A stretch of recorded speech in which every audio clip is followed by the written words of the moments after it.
Hey everybody, what's going on? Um, yeah, so we're just gonna jump right into the next video.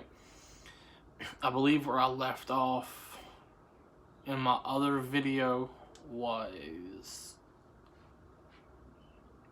probably around where my senior year of high school was. The beginning of it anyway.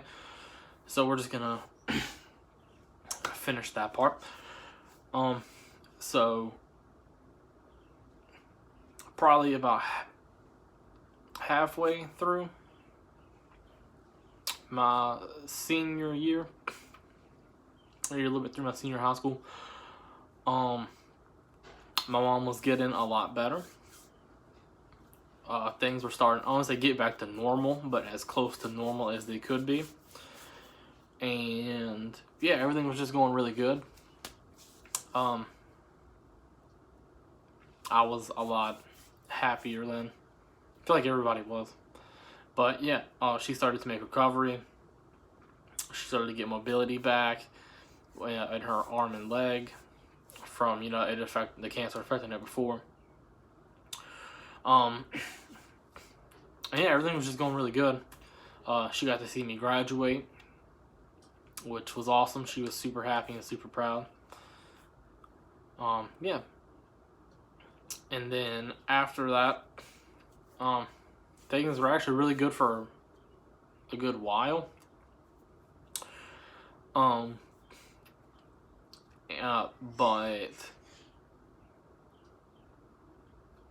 I don't know. All that stuff from before that I had bottled up really started to get to me. Like, my mom was getting better, but like I just, in the back of my head, I was just like, there's all these things that I haven't dealt with yet, which I just continued to.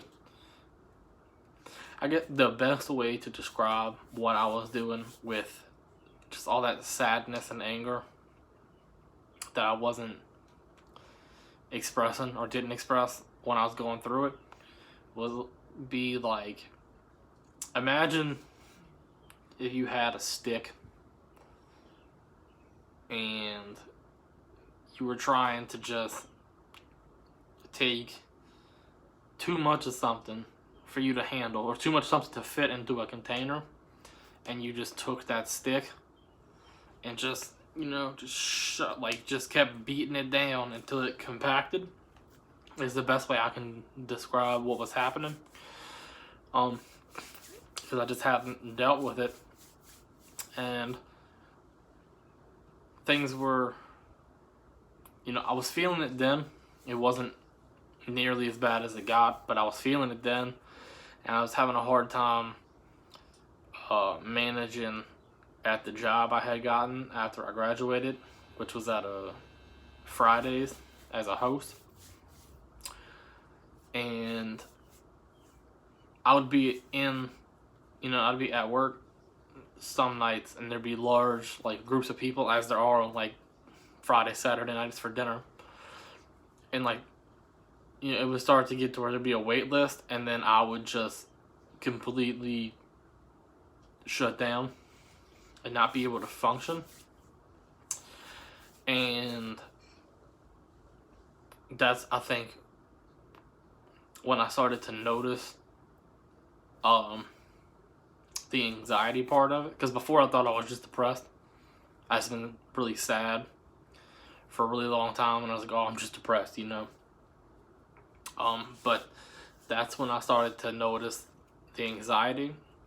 And that's, to most people, that might, not sound like a big deal. Be just being anxious with large groups of people. But for me it was, because that had never really happened to me before.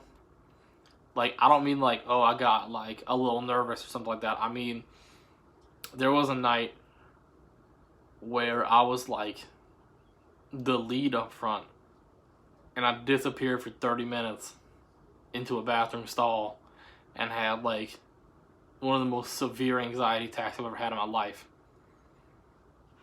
And I had you had to wear a radio with a headset to communicate with to-go people, or just managers, and I could hear them like calling and asking where I was, but like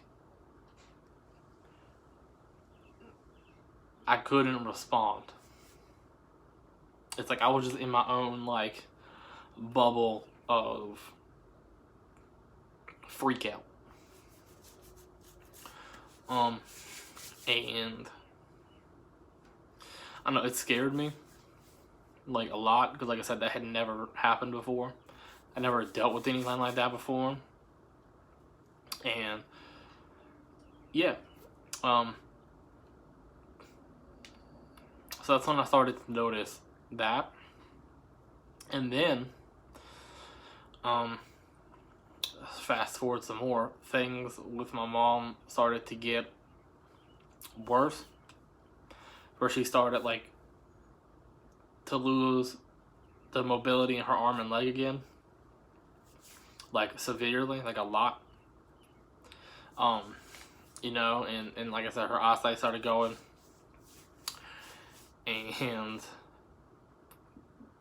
that just made it worse because it's real hard.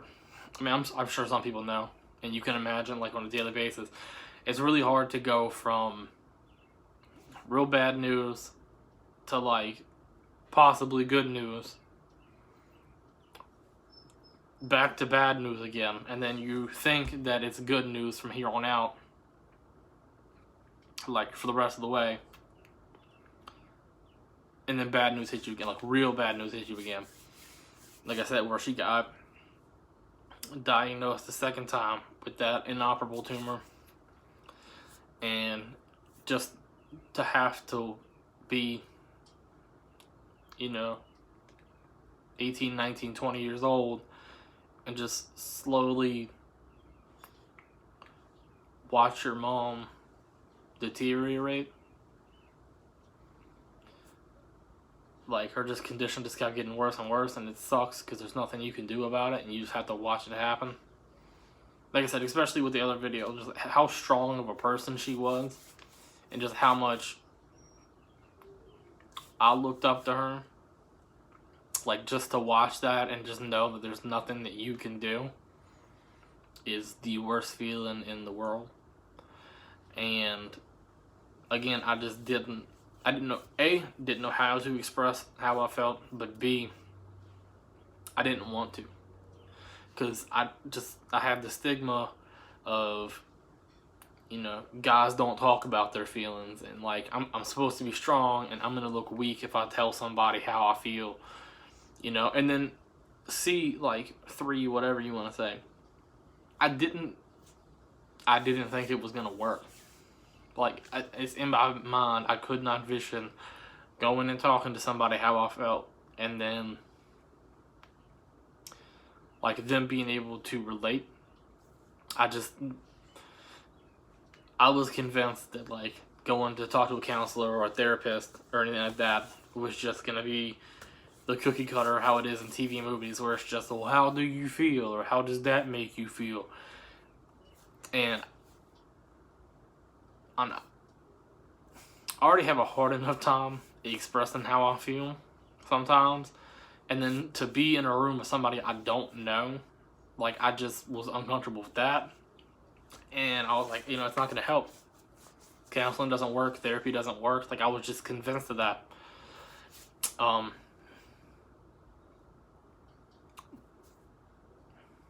Yeah, for the longest time, that's just how it was. I just would not. Anytime I felt anything, I just kept it bottled up inside.